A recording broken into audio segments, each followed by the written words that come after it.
products are pouring into Australia from overseas retailers like AliExpress and Temu, with the volume estimated to be in the millions. It comes as the EU slaps AliExpress with a $900 million fine for selling illegal products.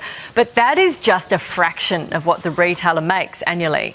And while Australia's consumer watchdog has tried to crack down on these dodgy sales, there are growing concerns over how effective these gatekeepers really are, with fears fines could simply become the cost of doing business for these vendors. For more, we're joined by Katrina Lowe, Deputy Chair of the ACCC. Good to have you with us. Are these fines just the cost of doing business for these companies?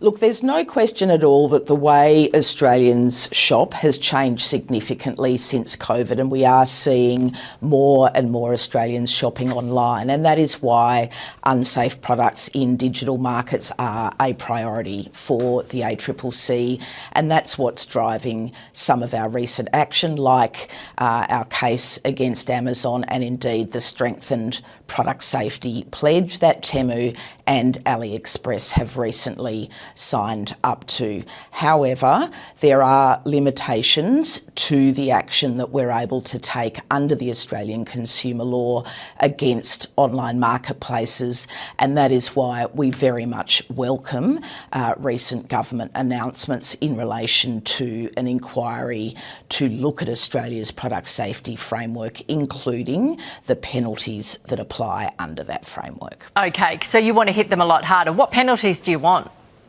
So there are a number of penalties under our product safety framework that are significantly out of step with some of the other penalties that are available under the Australian consumer law. So tens or hundreds of thousands instead of millions or hundreds of millions, as is the case with other provisions in the law.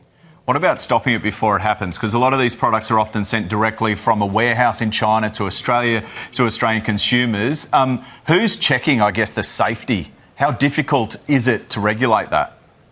So it is suppliers who are required to ensure that their products comply with mandatory standards, that they're not selling banned goods and the like. However, it is the case that many of those suppliers may be quite small businesses and they may be located overseas, and that is why the product safety pledge that I mentioned puts voluntary obligations on digital platforms to do more to proactively scan their sites for unsafe products. And those are the sorts of questions that the inquiry that I've mentioned are going to look at in terms of whether the law itself needs to do more. Right, OK. Well, we might cross back to you when you get more of those in place. Katrina, thank you very much for your time.